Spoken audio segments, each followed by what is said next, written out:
Hi guys, this is Scott, Sega Saturn Lad back again. It's going to be a slightly different video today. This is really just going to be for my own purposes, and also if anyone's interested in just how the Saturn Collection is coming along. I've said in my few recent videos that I've sort of stopped the idea of going for a full power collection, and really just focusing on the games that I'm prepared to sort of pay and also play as well. So again, I've limited down the collection recently, and I've got rid of a lot of the titles that I wouldn't have played, such as the EA Sports titles, quite common titles such as Tomb Raider, Thunderhawk, that sort of thing really. And really just looking at really the premium titles such as the obviously a lot of the Sega first party titles and the premium third party titles as well, whether they be exclusive to the Saturn or you know, AAA sort of multi-platform titles. So this is how it's coming along. I will go through them individually. We've got a little bit down there as well, but kind of got them grouped in kind of a bit of an order, but it isn't. It's not alphabetical. It's more sort of genre based. So yeah, I'll crack on with it and let you guys have a look. So we've got, first of all, we've got a duplicate Daytona up here. So you've got Panzer Dragoon 1, then Panzer Dragoon 2. You've got the original Daytona, Daytona CCE. Not going to bother getting Sega Rally out, we've all seen that. Touring car. We've got Manx, F1 Challenge, the original Wipeout, Athlete Kings, Winter Heat. Then we have the two Sega Worldwide Soccers. Oh no, we don't. Victory Goal, which is effectively Worldwide Soccer 96, then Worldwide Soccer 97, and Worldwide Soccer 98. Then you've got Steep Slope Sliders, which is one of the most underrated Saturn games, I found anyway. Sorry about this camera work, but I'm filming it on my mobile phone. Yeah, really quite an underrated game of Steep Slope Sliders. Really, really playable. Graphics not too bad, hasn't aged great, but it was, you know, developed when, you know, Tony Hawk and Cool Borders, all these sort of extreme sports games were all the rage. And it was one of the last titles on the Saturn as well, so it's not a rare, well, I would say it's a rare title, but it's not a valuable title. But yeah, one to pick up if you're looking for good games on the Saturn. Digital Pinball. Let's actually play that. Sonic 3D, just a port of the Mega Drive game, bar the special stage. Sonic Jam, great game, really, really good. Sonic R, terrible game. Burning Rangers, really, really good, really, really good. You can definitely see how sort of Sonic team were trying to get away from Sonic during the Saturn era. But you know, I think a Saturn exclusive Sonic game would probably helped it out in the long term. Croc, Sega Ages Volume 1, or the only volume. I don't actually think there's any other particular volumes of that, even in Japan. You've got the original Clockwork Knight. Let's move back a bit here. It's alright, it's not too bad, Clockwork Knight, but Clockwork Knight 2 is far superior, and better graphics, better gameplay, a bit more rounded. Not the best platformer on the Saturn anyway, but it's not a nice title to have in the collection. Jurassic Park Lost World, really, really good this. It was a multi-platform game with the PlayStation as well, and you can actually get a remixed version on the PlayStation, so they ironed out a lot of the issues with this, such as like the jumping's quite difficult in it, the difficulty, there's no save feature. But obviously this was the only version on the Saturn, and I find it really, really good. The graphics are quite good as well. Really enjoyable. It's quite similar to Pandemonium. I did actually say to Mr. Stellar Boxhead on one of his comments to check it out, because he was doing a footage of the Japanese version of Pandemonium. The name escapes me now, but yeah, do check it out. Really good game. Fighting Vipers, just a very common game. Last Bronx, I think this is quite underrated. I really enjoy Last Bronx. Kind of a bit like Virtual Fighter meets Soul Calibur. Fighters Megamix. I've never been as impressed with Fighters Megamix as Virtua Fighter 2. I just find that obviously Virtua Fighter 2 is the more sort of better looking game. It's probably more to do in Fighters Megamix, but I think Virtua Fighter 2 is the better game. Virtua Fighter Kids, bizarre game. The original Virtua Fighter, not bad. You can tell it was a bit of a rushed conversion considering it's a Model 1 arcade board, and the Model 1 arcade board looks better than the Saturn version, but they rectified a lot of that with Virtua Fighter Remix, which is there. Virtua Fighter 2. What's this one? Oh, Children of the Atom. Really, really good. Very difficult. Really difficult. It's a lot harder than Marvel Superheroes. That's the more sought after game though. An absolutely battered version of Street Fighter Alpha, the first one. You can see the spine's gone. It's got a bit of fucking tape there. There's damage on the side as well. It's absolutely battered. I got this as part of a bundle with a lot of the other Capcom fighters, so that will be getting replaced by a better condition copy in the near future. Street Fighter Alpha 2. Zoom out a bit. Really, really good. I was actually looking at Street Fighter Alpha 3, or Street Fighter 03 as it's called, on the Saturn, as that is actually considered the best version, better than the Game Boy Advance. Even the Dreamcast version is considered superior to that. But the price it goes for import is just ridiculous. So you're looking at sometimes £70–80. So for an import game, certainly 2D fighters, which are sometimes cheaper than the PAL versions, it is it's one to think about.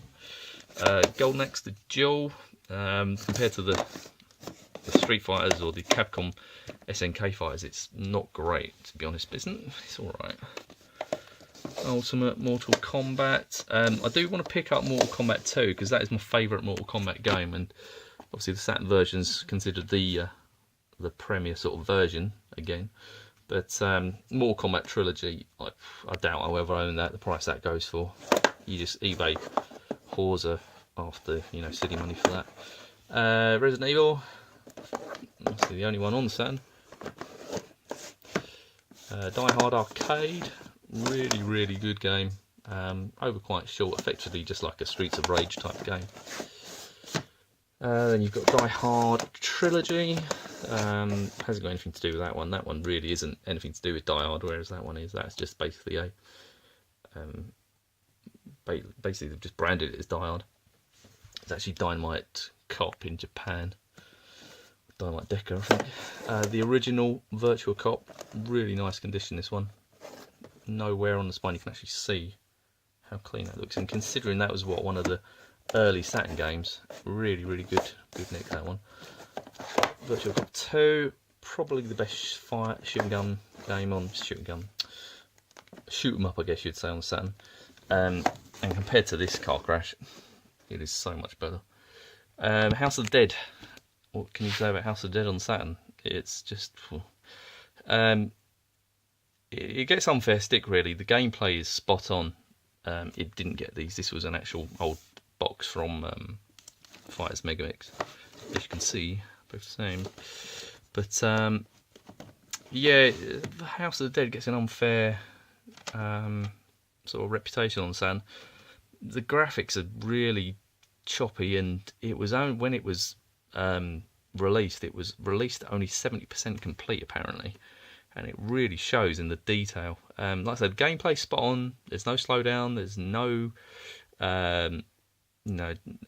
everything is where it should be if you're familiar with the arcade. But the graphics, Jesus Christ, it's kind of like you can't really see it too much here. Just try and move that along. But I might do a gameplay footage of this just to get you guys to have a look at it. But the textures are just really quite painful to the eye. And it's a shame they made a right old bodge job of that. But it was launched when the Saturn was on its last legs, and they wanted to get it out as soon as possible. I reckon if they took another 6 months developing it, it probably wouldn't have been worthwhile getting it out. Mass Destruction. need to get that sticker off at some point, but really, really good game. This is actually one of the games that I've been playing quite a bit on the Saturn. Haven't recently, but really good. Didn't really, when I purchased it, didn't really know what to expect, but really enjoyed that. And obviously just the usual worms. Then we come down here. Like I said, the Saturn Collection isn't huge, and it isn't as big as what it was. It was originally taking up this and the end of this, but I've cut down a lot of the titles. Had a lot of EA Sports titles, Tomb Raider, actual soccer. Now in the hands of Ryan Shand, but you know, I've been selling a few on eBay as well, even for a couple of quid. Really just looking at keeping the sort of premium titles now. So yeah, what else we got? Like I said, as you can tell, they're kind of grouped together, racing, fighting, and so forth. So these three were all developed by Lobotomy, which were kind of the first-person kings on the Saturn. They knew exactly how to work it. So you got Exhumed, Power Slave in the USA, and Pharaoh 2000 in Japan. Duke Nukem 3D. That's probably the best version you can get on a console. And Quake. Again, some people like it, some people don't on the Saturn. Darius 2. Not a big fan of the side-scrolling shoot-em-ups, if I do say. It's more because I'm god-awful at them. Gun Griffin, just a typical sort of Japanese mech bot thing. Baku Baku, really, really fun game. In the same vein as Tetris or Columns. Now we're coming into the more sort of RPG sort of games. Toriko. It's kind of like an old Mega CD game, or Sega CD if you're watching in this US. A lot of FMV, point and click, that sort of thing. Mysteria, The Realms of Lore. Quite an early Saturn RPG, and tends to get overshadowed by obviously the later ones. But it's alright. I mean, like I said, it come with a part of the bundle. I can't remember what games it come with, but yeah, it's not a rare title, but it seems to go for about 25 quid on eBay, so I'll probably keep hold of that. Obviously, the star of the show, Shining Force 3, the latest edition. Picked this up last week. Obviously, it wasn't a local find; it's an eBay find. Have yet to actually play it recently, because I'm playing other stuff on the Saturn at the moment. But yeah, really, really rare game. Again, launched quite late in the Saturn's life. A lot of people missed out on it at the same point, and again, they just didn't do reproductions. What I think once the original run was out, that was it. They didn't bother producing any more. So I think that was probably in the the tens of thousands rather than the hundreds of thousands, as most games are. Shining the Holy Ark, another not as rare as Shining Force 3. Another Shining Force game, so it's still within the same sort of library of games. Hasn't got any links to Shining Force 3, more of a sort of spin-off. Again, another rare game, missed out by quite a lot of people back in the day. And you can expect to pay about £50 for that sometimes on eBay now. And Guardian Heroes seems to be going down in value this a little bit. It was hovering around the £50, sometimes about £45 to £50 mark about a year or so ago. It seems to have gone down a little bit recently, about £40 to £35. You'd probably say it's one of the games that justifies the price tag sometimes on the Saturn, because it is a Saturn exclusive. You can't play it anywhere else. Really, really good. If you like your side-scrolling beat 'em ups mixed in with a bit of typical treasure, Gunstar Heroes, that sort of run and guns, you'll love it. Really, really good. But it's set in more sort of a medieval Dungeons and Dragons sort of time. But it's certainly one of the Saturn's sort of premier games, really. You can get it on Xbox Live as well, though I haven't heard the reviews are very good for it. And then just the duplicate Sega Rally. I think that's what's in this one, because I think in this one there's a copy of Destruction Derby. Well, the disc is downstairs, but you get the idea. I've lost the box for it somehow.